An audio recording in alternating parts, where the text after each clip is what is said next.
What's up, YouTube? Poor Man Podcast reacts back with another quick video. Give me the HBO special. That's the Help a Brother Out special. Hit the like and subscribe button for more content. I want to just hop right into this one.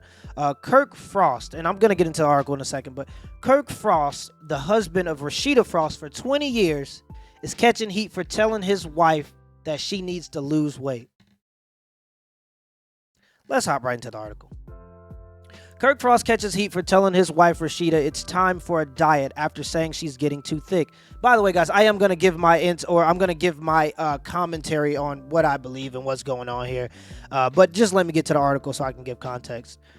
There are some things that men just shouldn't joke about. Love and Hip Hop Atlanta star Kirk Frost was getting dragged by fans after he posted a video of himself suggesting to his wife, Love and Hip Hop co-star Rashida, that she should lose weight.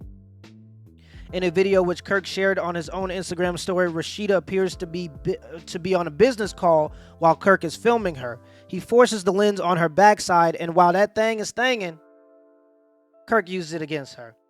While filming Rashida, Kirk tells her, time for a diet. Rashida, not amused by Kirk's antics, tells him to shut up before he repeats what he said, adding that she's getting too thick while laughing. Let's go ahead and look at the video quick. Go over, resumes and stuff like that. Yeah. And then Time for a diet.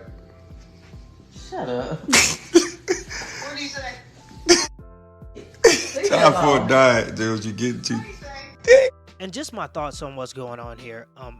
I'm sorry to break it to you, ladies. Your weight matters. Your weight is your wallet, actually. And this is just to get this point out of the way because I don't want to talk about this the whole video. There are other things I want to get to. Your weight is your wallet. I know you've seen all the Disney movies. I know you've seen all the romance films. Films are romance up into the marriage. Any film that's made after a marriage, it's a drama. There's a reason for that. It's because that's when the hard part actually starts. And part of that hard part meaning it means that you have to stay fit for the man that is attracted to what he married.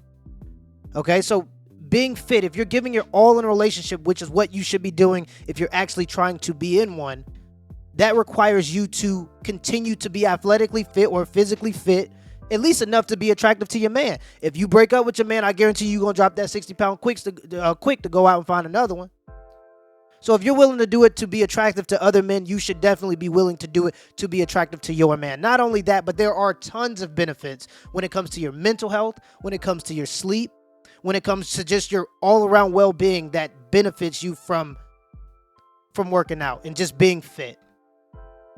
So if you're not doing it for your man or your husband or your kid, whatever it may be, do it for yourself, right? So that's just the beginning, just to get that out of the way. The second thing is this, man. A lot of women like to talk about communication when it comes with men. A lot of women like to say that, one, men aren't good at communicating, which is weird to me because women require men to participate in nonverbal communication to get them. What do I mean by this? If I'm sitting on one side of the bar and I see a woman on the other side of the bar, I have to pick up on nonverbal cues in order to even get the opportunity to walk up to her and talk to her, right? So to say that men don't know how to communicate is just not true. Now, men feel like a lot of times, especially in marriages, that when they communicate with their wives, it's water under the bridge. It's water under the bridge. Not only that, but if you look at the comments and what people are saying, and I'm going to get to some of those, it's a lot of women just saying, hey, Rashida, you good exactly how you are. You don't have to change for no man. That's the when men give women criticism in 2021, it's automatically misogyny. So anytime I say something to my wife or my sister or my mom, whatever it may be, whoever it may be, it comes off as just me being a guy trying to control a woman, when that's not the case. It's me going into it with goodwill, telling you something that would potentially benefit you in the future. But a lot of women don't want to hear those things because they feel like anytime a man has to say something to them, it's because they want to oppress them or they're misogynistic or whatever that may be. So I'm seeing comments like, nah, she looks good, but I'll tell you what it's time for. A new man, sweetie. Who cares? Who cares what you think? You haven't committed 20 years of your life to her. You're not the one sleeping with her at night. You're not the one paying bills in the house to keep that motherfucker. You ain't paid a light bill. Nobody cares what you think. Women, stay away from single women and their opinions on your relationship. Misery loves company. When you late to class, it's always better when another person's late with you. When you're late to work, it's always nice when another person walks in late with you, because misery loves company. It's just part of what we do as humans. So I see so many times women taking advice from other women that don't have goodwill, taking advice from single friends, or especially not a not good looking single friend. And when I say that, it's because a lot of resentment gets built up because they never had the opportunities that their pretty friends have. So they try to pull them away from certain opportunities to level the playing field. You see it all the time when you go out to clubs. You go and try to talk to the pretty friend, and the big friend come and tell you, hey, she's coming home with me or doing it. Okay, right? So you get what I'm saying. Stop asking people that have no experience advice on these topics. If you have a man in your life that's important to you, that you feel like you can take advice from, that you can go to in goodwill, a father, an uncle, a grandfather, these are the guys you need to be talking to about how to keep and maintain a man. Don't be listening to what these women are talking about on the internet. It's not true. The jig is up. Other comments that I'm seeing, no, it's time for a new husband. These things are being said by women who don't have any relationships.